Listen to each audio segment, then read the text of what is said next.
Indian juvenile act के हिसाब से अगर कोई बच्चा 18 साल से कम की एज का है तो उसे एक माइनर की तरह ट्रीट किया जाता है।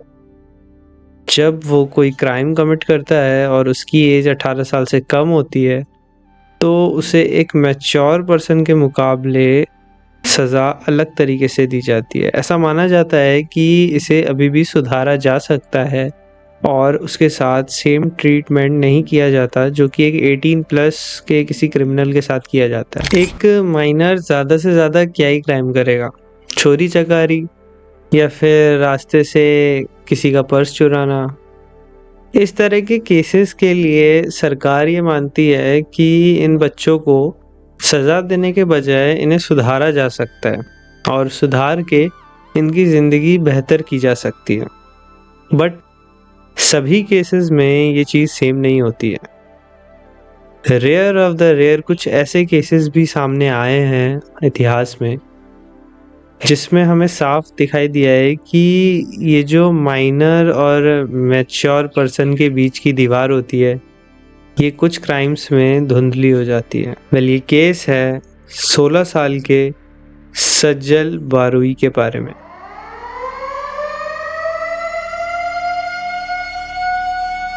आज मैं जिस स्टोरी के बारे में आपसे बात करने वाला हूँ ये स्टोरी आती है इंडिया के एक ऐसे स्टेट से जहाँ से सबसे ज़्यादा कलाकार आते हैं। उस स्टेट का नाम है कोलकाता। 23 नवंबर 1993 दीपांकर बनर्जी शुभम अपार्टमेंट्स का रेजिडेंस होता है जो कि कोलकाता के दमदम रीजन में होता है। आधी रात के टाइम पे दीपांकर जब गहरी नींद में सो रहा था तो उसकी नींद अचानक खुल जाती है एक फ़ोन कॉल की वजह से।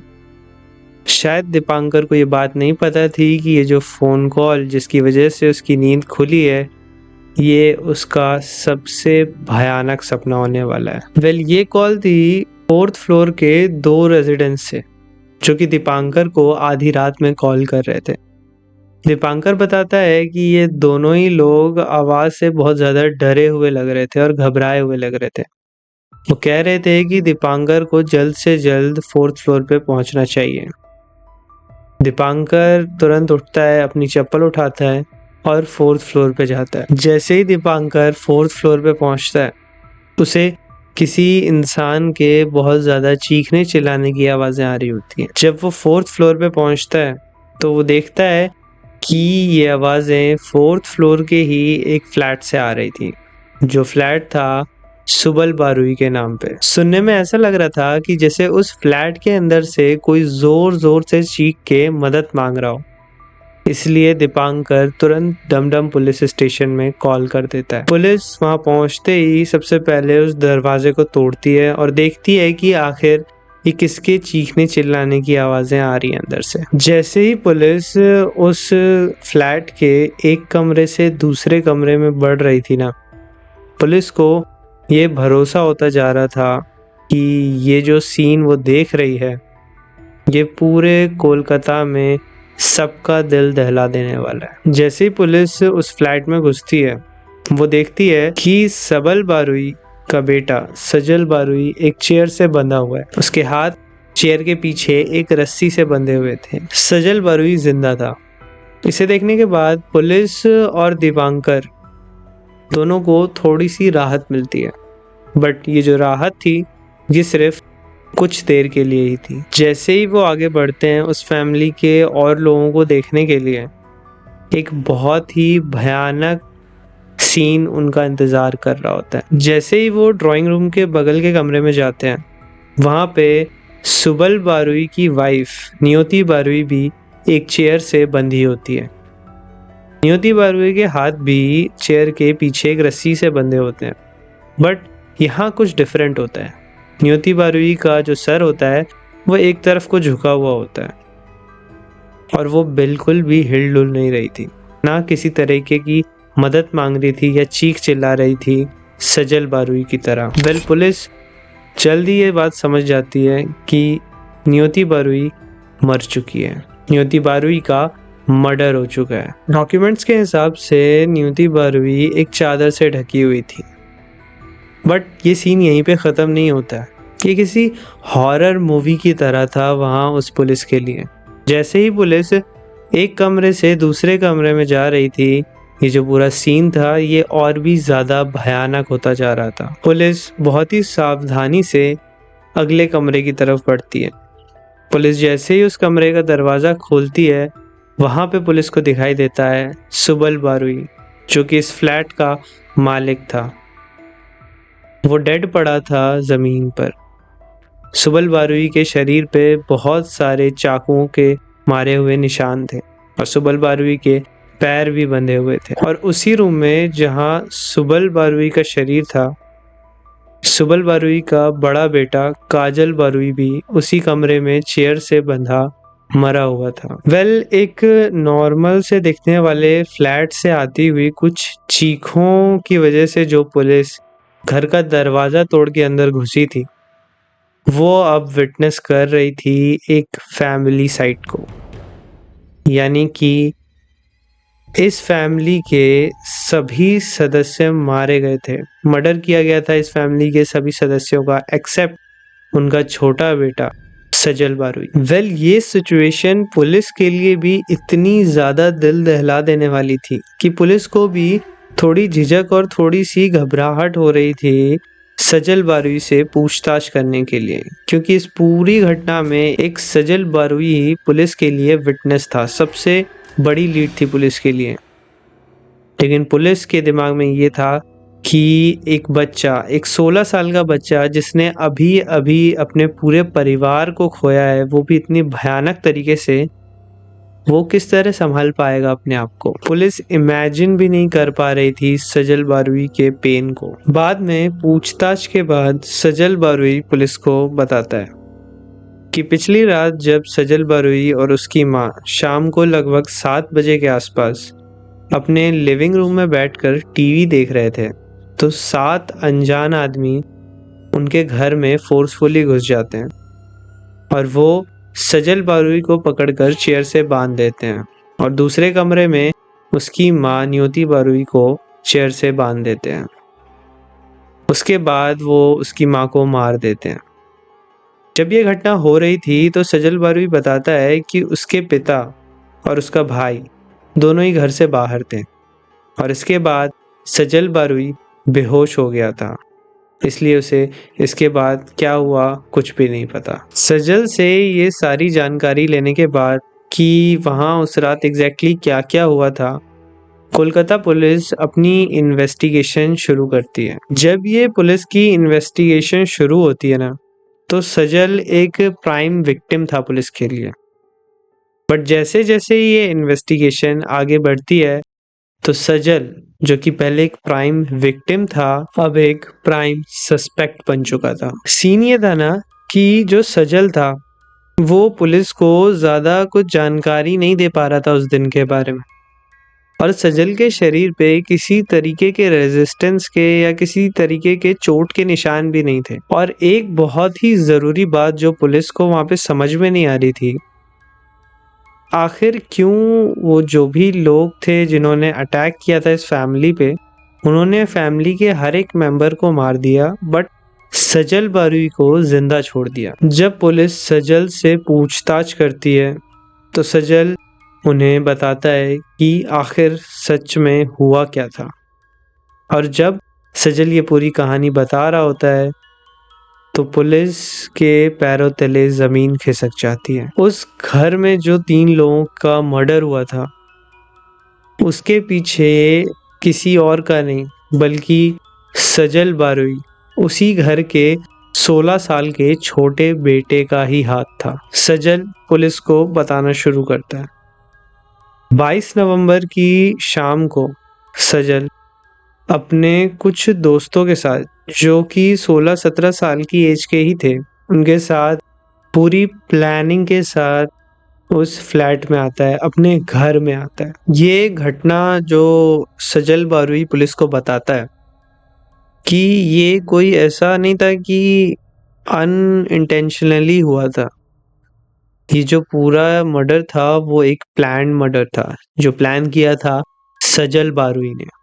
सजल बारुई पुलिस को बताता है कि इन लोगों ने बाहर से पहले रबर ग्लव्स भी खरीदे थे, कुछ शार्प नाइफ्स भी खरीदे, एक रोप भी खरीदा और एक काले रंग का कपड़ा भी खरीदा और बहुत सारा ऐसा सामान खरीदा जिसकी मदद से वो अपने इस प्लान को अंजाम देने वाले थे। जब मैं ये पूरी स्टोरी इंटरनेट पे पढ़ रहा था ना, मेरे दिमाग में सिर्फ एक चीज़ आ रही थी कि सजल बारवी जो कि एक 16 साल का लड़का था, आखिर वो कैसे कर सकता है ये सब? मतलब इतनी सारी प्लानिंग, ये जो पूरा सिनेरियो था ना, जो पूरा मर्डर हुआ था, ये कोई सडन नहीं था। इसके लिए 2-3 महीने की प्रॉपर प्लानिंग की गई थी। मुझे ऐसा लग रहा था कि ज़रूर इसके पीछे कि किसी और इंसान का हाथ होगा या शायद सजल बारवी का माइंड डाइवर्ट किया गया होगा, किसी तरीके का प्लान होगा किसी और इंसान का। पर जैसे-जैसे मैं इस स्टोरी को, इस पूरे केस को आगे पढ़ रहा था, तो मुझे धीरे-धीरे पता चला कि ये सारा जो क्राइम सीन है वो रिलेट करता है सजल बारवी के कैरेक्टर को लेकर। जब सजल और उसके दोस्त उस फ्लैट पे पहुंचे तो वहाँ सजल की माँ अकेले थी। वो लिविंग रूम में बैठ के टीवी देख रही थी। सजल और उसके दोस्त उसकी माँ को पकड़कर घसीटते हुए दूसरे रूम में ले जाते हैं और एक चेयर से जबरदस्ती बांध देते हैं। यही सेम चीज सजल और उसके दोस्त सजल के पिता और उसके बड़े भाई के साथ भी करते हैं जब वो घर आते हैं। स्टार्टिंग में सजल और उसके दोस्त उस फैमिली के उन तीनों मेंबर्स को गला दबा के मारने की कोशिश करते हैं, बट वो केवल सजल की माँ को ही इस तरीके से मारने में सक्सेसफुल होते हैं।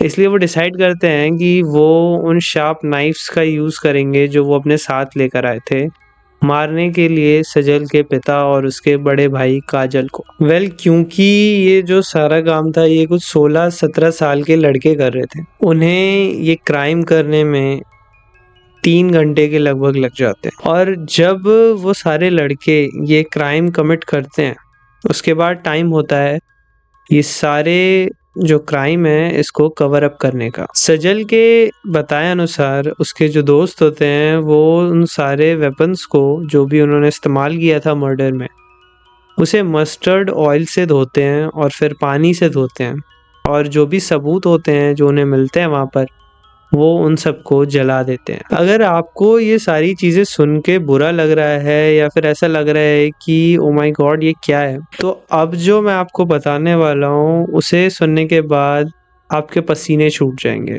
वो सारे लड़के वहाँ पर उन सब मर्डर करने के बाद, किलिंग्स करने के बाद डिसाइड करते हैं कि अब वो एक ब्रेक लेंगे। वो सारे लड़के उस फ्लैट के फ्रिज से कुछ बंगाली स्वीट्स निकालते हैं, मिठाइयाँ निकालते हैं, पेट भर के मिठाइयाँ खाते हैं।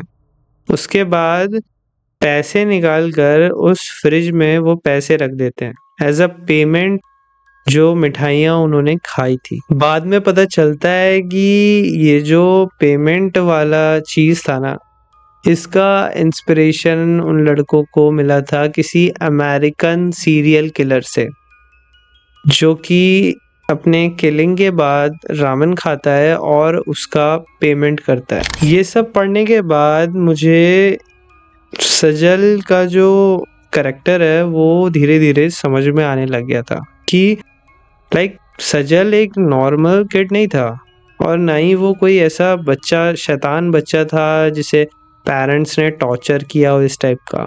ये कुछ डिफरेंट था। सजल और उसके दोस्त जिन्होंने एक क्राइम शो में कोई एपिसोड देखा था उसके हिसाब से वो लोग क्या करते हैं कि ये सारी किलिंग के बाद वो उस घर के सारे अलमारी, दरवाजे सब खोल देते हैं और उसमें से सारा ज्वेलरी और कैश वहाँ से गायब कर देते हैं।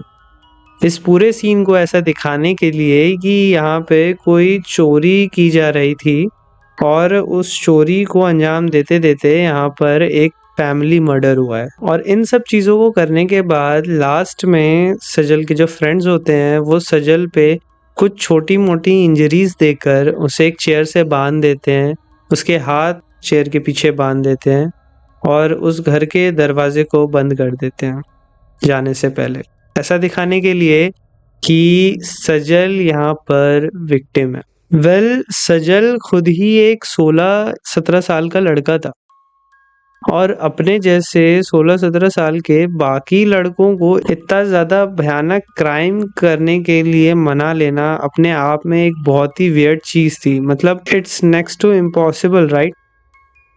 बट आखिर सजल ने ये सब किया कैसे? इसे जानने के लिए हमें सजल की थोड़ी बैक स्टोरी जाननी होगी। क्या था ना कि जो नियुति बारुई थी ना, वो सजल बारुई की रियल मदर नहीं थी। सजल के पैदा होने से पहले सजल बारुई के जो पिता थे उनकी एक वाइफ थी, नियुति बारुई। नियुति बारुई का बड़ा बेटा था काजल। सजल के पिता क्या करते हैं, नियुति को छोड़कर एक दूसरी औरत से शादी कर लेते हैं, जिनसे सजल पैदा होता है। दूसरी शादी करने के 8 साल बाद सजल के पिता वापस अपनी पहली पत्नी के पास चले जाते हैं और उनकी जो दूसरी पत्नी होती है वो सजल को उनके पिता के पास ही छोड़ देती है। जब ये सब चीज़ें हो रही थी तो जो सजल था वो 8 साल का था। सजल ये पूरा प्लान करता है अपने फादर का, अपनी स्टेप मदर का और अपने बड़े भाई जो स्टेप ब्रदर है काजल बारुई, उनका मर्डर का प्लान करता है ताकि वो अपने फादर की जो पूरी प्रॉपर्टी है उसको ले सके। बाद में पता चलता है कि जो सजल बारुई है वो अपने दोस्तों की मदद ये कहकर लेता है कि उसके साथ बहुत ज़्यादा बुरा सलूक होता है उस घर में, उसके साथ इनह्यूमन टॉर्चर्स होते हैं और वो अब ये सब और बर्दाश्त नहीं कर सकता। वो किसी भी तरीके से उसकी हेल्प करें। वो एक इमेजिनरी स्टोरी बनाता है अपने दोस्तों के सामने। सजल अपने दोस्तों को बताता है कि कभी उसकी स्टेप मदर उसे आयरन से जला देती है, कभी जले हुए सिगरेट को उसके शरीर पर रगड़ा जाता है या कभी उसके सर को फ्रिज में रख दिया जाता है। इस तरीके के और भी बहुत सारे जो इनह्यूमन टॉर्चर्स थे वो सजल अपने दोस्तों को बताता है कि ये सब उसके साथ हो रहे हैं, जो कि उसकी स्टेप मदर और स्टेप ब्रदर करते हैं उसके साथ। जब मैं ये चीज़ पढ़ रहा था तो मेरे दिमाग में एक पॉइंट आया कि सजल एक 16 साल का लड़का था और 16 साल की उम्र में ये पूरा थॉट आना दिमाग में कि अपने फादर को मार के मैं उनकी प्रॉपर्टी हथिया लूँ, इस टाइप के थॉट मुझे बहुत ज़्यादा डाउट हो रहा था कि क्या सच में यही रीज़न था, क्योंकि ये थोड़ा सा अनबिलीवेबल लगता है कि एक 16 साल का लड़का प्रॉपर्टी हथियाने के बारे में भी सोच सकता है। और एक चीज़ और थी कि सजल जो कि एक सिर्फ 16 साल का लड़का था, उसने जिस तरीके से ये किलिंग्स की थी, जितनी ब्रूटल ये किलिंग्स थी, उसको देख के ऐसा लग रहा था, उसको पढ़ के मुझे ऐसा लग रहा था कि ये किसी प्रॉपर्टी रिलेटेड मैटर नहीं लगता सुनने में। ये हो ना हो कोई डीप हेट्रेड थी जो सजल के अंदर धीरे धीरे पनप रही थी और जब वो बहुत ज़्यादा बड़ी हो गई, अनकंट्रोलेबल हो गई, तो वो इस तरीके से सामने में आई। सुनने में ये चीज़ बहुत ही ज़्यादा अनएक्सेप्टेबल लगती है कि सजल ने ये सारी किलिंग्स पैसों के लिए की थी, प्रॉपर्टीज़ के लिए की थी। ये सब जानने के बाद कि सजल के पिता जो थे, सजल को कंटिन्यूसली अच्छा खासा पॉकेट मनी देते थे, जिससे सजल फ्रीक्वेंटली मूवीज़ देखता था, अपने दोस्तों के साथ घूमता था, ड्रिंक्स लेता था इवन अपने दोस्तों के साथ, उन दोस्तों के साथ जिनके साथ उसने ये क्राइम कमिट किया था। हम इस चीज़ के बारे में 100% नहीं कह सकते कि सजल के इस क्राइम के पीछे उसका मोटिव क्या था, वो क्या कारण थे जिसकी वजह से सजल ने ये क्राइम कमिट किया था। बट एक चीज़ जो हमें पता है कि सजल ओरिजिनली इस फैमिली से बिलोंग नहीं करता था। इस केस के बारे में हम एक चीज़ तो ये देखते हैं कि सजल सिर्फ 16 साल का था और वो रैशनली इस चीज़ के बारे में नहीं सोच रहा था कि ये जो क्राइम वो कमिट करने वाला है उसके क्या कॉन्सिक्वेंसेस होंगे उसकी लाइफ पे आगे चल के। और फ्यूचर में उसके साथ क्या क्या हो सकता है। बट हम ये भी कह सकते हैं कि सजल किसी तरीके का शायद साइकोपैथ हो, जिसे समझ में नहीं आया हो कि वो कर क्या रहा है आखिर। हम इस बारे में किसी भी चीज़ पे 100% श्योर नहीं हो सकते कि सजल ने जो किया वो आखिर क्यों किया। बट जो बात हम जानते हैं वो ये है कि जब सजल अपना ये कन्फेशन दे रहा था पुलिस को, तो पुलिस सजल और उसके दोस्तों को तुरंत गिरफ्तार कर लेती है और ट्रायल के लिए भेज देती है। और कोर्ट भी सजल और उसके फ्रेंड्स के इस क्राइम को रेयरेस्ट ऑफ द रेयर की कैटेगरी में डालता है, और एक माइनर होने के बाद भी सजल को फांसी की सजा सुनाई जाती है इस क्राइम के लिए। बट बाद में इस सजा को उम्र कैद की सजा में बदल दिया जाता है। पूरे ट्रायल के दौरान जो बात चौंका देती है मुझे कि पूरे ट्रायल के दौरान सजल और उसके दोस्त किसी भी तरीके का पछतावा शो नहीं कर रहे थे अपने चेहरे पे। और शॉकिंगली जब जज फांसी की सजा सुनाता है सजल और उसके दोस्तों को, तो वो एक साथ कोर्ट में ताली बजाते हैं और गाते हैं। सीरियसली क्या अब आप समझ पा रहे हो कि मैं जो सजल के कैरेक्टर के बारे में बात कर रहा था वो क्या था? मतलब कोर्ट में आपको फांसी की सजा हो रही है और आप तालियां बजा के गाना गा रहे हो। मैंने तो लाइफ में पहली बार ये सुना। बट ये स्टोरी यहीं ख़त्म नहीं होती है, बल्कि ये जो स्टोरी है ये इसके बाद बहुत ही ज़्यादा कंफ्यूजिंग और इंटरेस्टिंग हो जाती है। इसके बाद ये जो 6 दोस्त होते हैं, जब इन्हें उम्र कैद की सज़ा हो जाती है और ये जेल चले जाते हैं, तो ये किसी क्रिमिनल की तरह या किसी भी नॉर्मल इंसान की तरह जेल जाकर पछताते नहीं हैं। इनको देख के ऐसा लग रहा होता है कि जैसे ये किसी लंबी वैकेशन पे हों किसी रिजॉर्ट पे। ये 6 लड़के आपस में हंसते गाते हैं, बातें करते हैं, गाना गाते हैं और जैसे खूब एंजॉय कर रहे थे इस चीज़ को। अप्रॉक्स 2 सालों बाद जब ये जो भी सजल और उसके दोस्त होते हैं ये खूब एंजॉय कर रहे होते हैं जेल में रहना, सजल की तबीयत अचानक ख़राब हो जाती है और उसे चितरंजन मेडिकल कॉलेज में एडमिट किया जाता है। बाद में पता चलता है कि सजल की किडनियों में कुछ प्रॉब्लम है और यहाँ से इस मेडिकल कॉलेज से ही सजल 15 सितंबर 2001 को भाग जाता है। सजल वहाँ उस हॉस्पिटल से इतनी ज़्यादा कड़ी पुलिस की निगरानी के बावजूद भाग जाता है। बट जो चीज़ मुझे यहाँ पे सरप्राइज करती है वो पता है क्या है? सीन ये है कि जो सजल था ना, वो जब जेल में था तो वो अपनी गर्लफ्रेंड से, या सजल की एक गर्लफ्रेंड भी थी, सजल अपनी गर्लफ्रेंड से आम तौर पर बियर मंगवाता रहता था और काफ़ी सारी नशे की चीज़ें मंगवाता रहता था चुपके से। और वो इसे अकेले नहीं बल्कि उस जेल के गार्ड्स के साथ बैठ के पीता था। और इस हॉस्पिटल में भी सजल यही करता है, वो चुपके से अपनी गर्लफ्रेंड से कुछ बियर्स मंगवाता है और गार्ड्स के साथ उस हॉस्पिटल में रात को छुप के एक बियर पार्टी ऑर्गेनाइज करता है। जब मैं एक बियर पार्टी की बात कर रहा हूँ ना, तो मेरा मतलब है कि चुपके से टॉयलेट में या किसी छोटे से कमरे में बियर पीना, ना कि एक बहुत ही ज़्यादा फैंसी बियर पार्टी। और गार्ड्स के लिए ये बहुत ज़्यादा आम हो चुका था सजल के साथ ड्रिंक करना, तो ये गार्ड्स के लिए कोई विचित्र सी बात नहीं थी, ये बहुत ही एक नॉर्मल चीज़ थी वहाँ पे। बट इस बार कुछ डिफरेंट था। सजल इस बियर में नींद की गोलियां मिला देता है। जब उनकी ये पार्टी ख़त्म हो जाती है तो सजल अपने बेड पे वापस आ जाता है।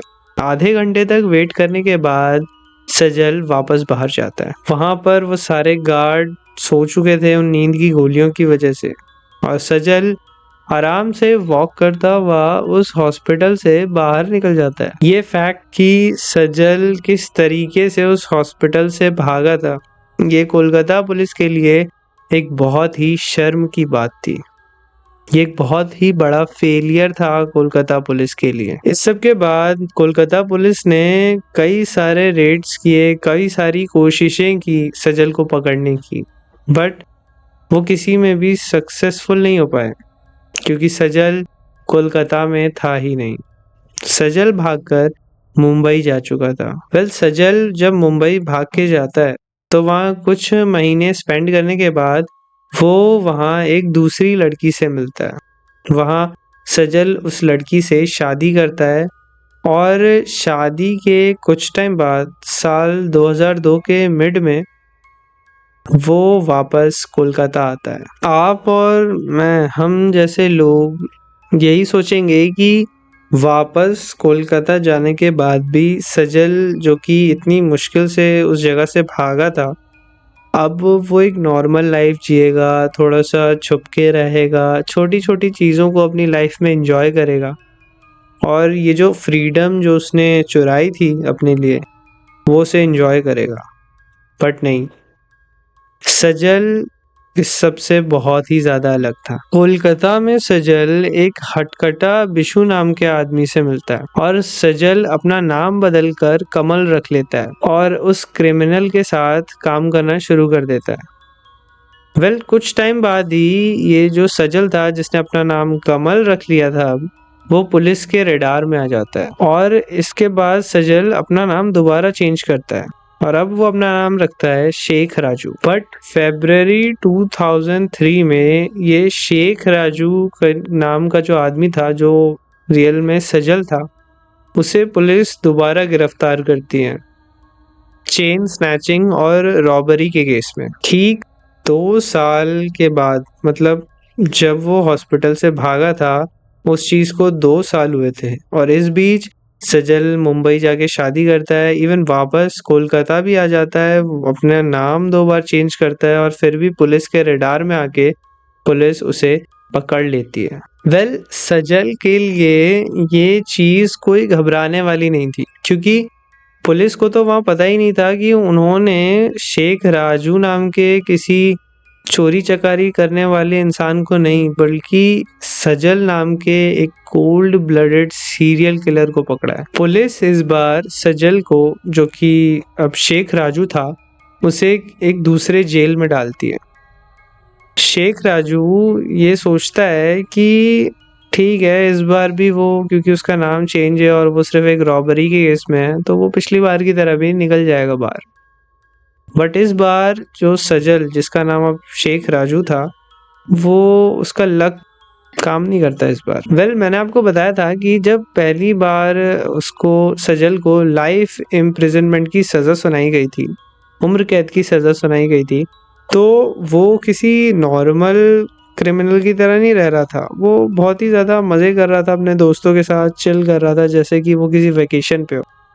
इसलिए उस जेल में ज़्यादातर लोग सजल को पहचानते थे। जो ज़्यादातर क्रिमिनल थे या गार्ड थे, वो अच्छी तरीके से जानते थे सजल कौन है। हाँ, ये बात सही है कि सजल की उम्र अब कुछ और थी और सजल का लुक भी पूरी तरीके से बदल चुका था, उसका हेयर स्टाइल पूरी तरीके से बदल चुका था।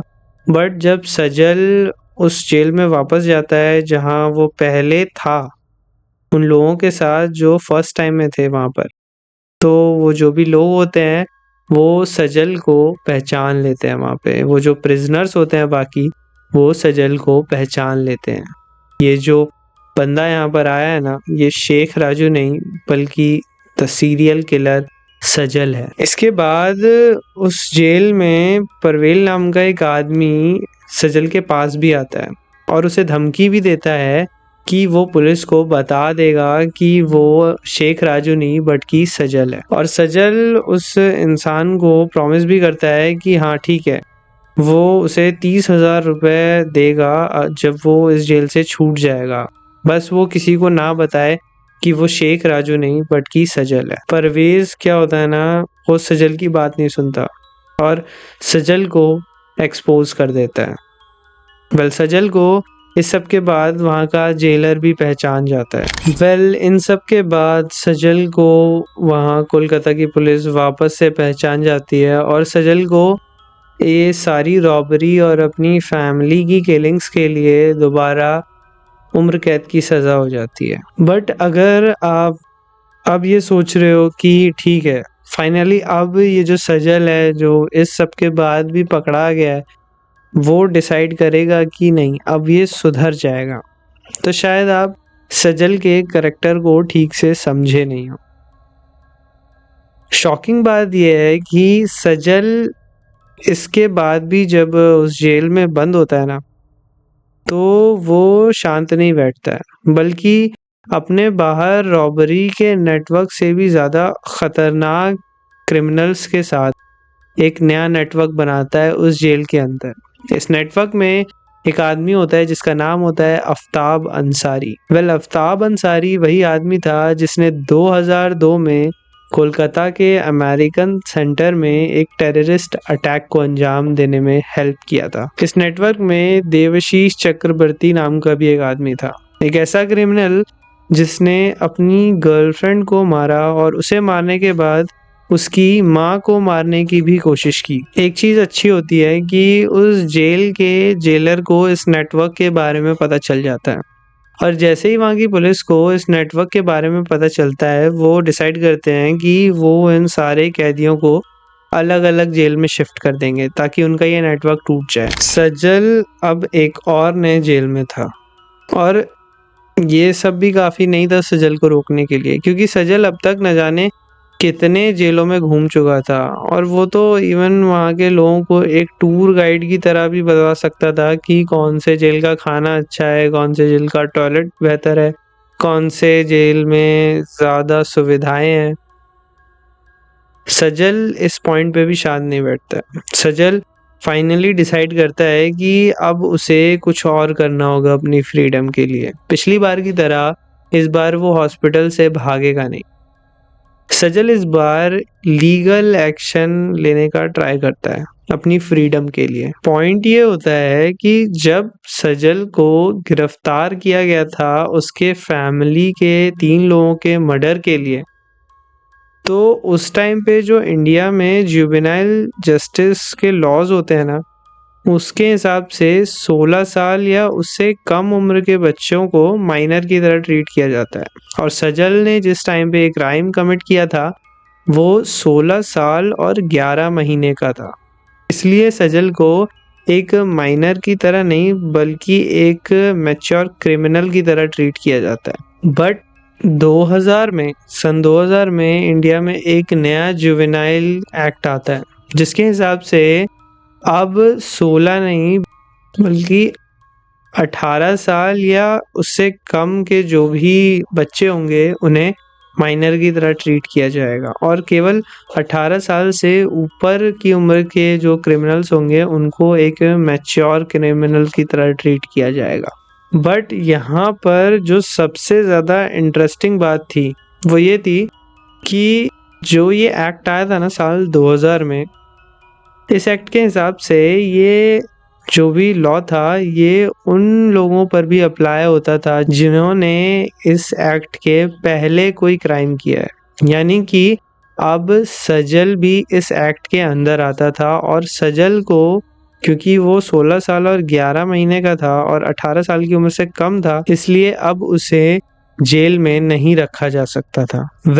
सजल इस लूप होल की मदद से हाई कोर्ट में, कोलकाता हाई कोर्ट में अपील करता है कि उसे जो जेल में रखा गया है वो इलीगल है और उसे भी एक माइनर की तरह ही ट्रीट किया जाना था। कोर्ट सजल की इस अपील पे एग्री होता है और सजल को कुछ कंडीशंस में बेल मिल जाती है। फाइनली अगस्त 2010, 15 साल के बाद जब सजल ने अपने फैमिली की किलिंग्स की थी, उसके 15 साल बाद अब सजल एक बिल्कुल ही नए एज ग्रुप का था।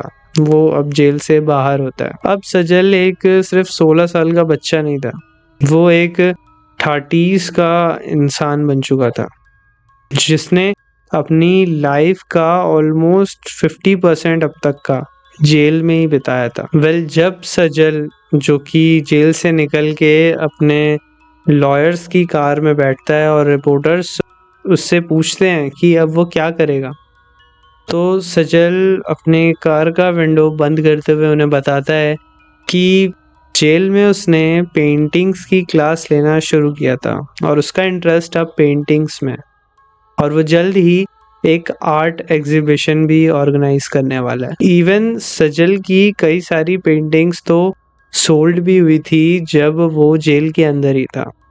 उसकी एक पेंटिंग जो कि लगभग 8,000 रुपए में बिकी थी, वो बिरला आर्ट गैलरी कोलकाता में भी डिस्प्ले की गई है। जब सजल उस जेल से छूटा तो सजल की जो पेंटिंग्स थी वो रिमार्केबल थी कुछ लोगों के हिसाब से, और देखने में ऐसा लग रहा था कि सजल अब इसी फील्ड में आगे शायद काम करे, क्योंकि उसकी पेंटिंग्स भी अच्छी थी। वो एक किसी एक्सपोर्टर से डील करके अपनी करियर को शुरू कर सकता था। बट कहते हैं ना कि जो आदत एक बार लग जाती है उसे छोड़ना मुश्किल होता है। हाँ, सजल इस सब के बाद भी, इवन फाइनली छूटने के बाद भी, 1 साल बाद पुलिस सजल को फिर से गिरफ्तार कर लेती है, और इस बार सजल एक चोरी के केस में गिरफ्तार हुआ था, जहां सजल के साथ 3 और लोगों को गिरफ्तार किया जाता है, जिनके पास से 1.5 लाख रुपए और कुछ स्मार्टफोन्स बरामद होते हैं। इस सब के बाद सजल दोबारा कन्विक्टेड होता है, उसे दोबारा जेल में भेज दिया जाता है और फिर उसे 2017 में बेल मिल जाती है। बट 2017 में छूटने के बाद अब तक सजल के बारे में कोई रिपोर्ट नहीं है। वो कहाँ है, क्या कर रहा है, इस बारे में किसी को भी कुछ भी नहीं पता। जेल से फाइनली फिर से छूटने के बाद सजल अब सुधर गया है। क्या वो उसने अपना पेंटिंग का पैशन शुरू कर दिया है दोबारा से या नहीं? दोस्तों, अगर आपको ये एपिसोड पसंद आया हो तो चैनल को सब्सक्राइब ज़रूर करें और कमेंट करके ज़रूर बताएं क्या आप इसी तरीके की और क्राइम रिलेटेड वीडियोस सुनना पसंद करेंगे। मैं हूं सुधांशु चौधरी और ये थी एक video rarest of the rare cases of India के बारे में। जय हिंद।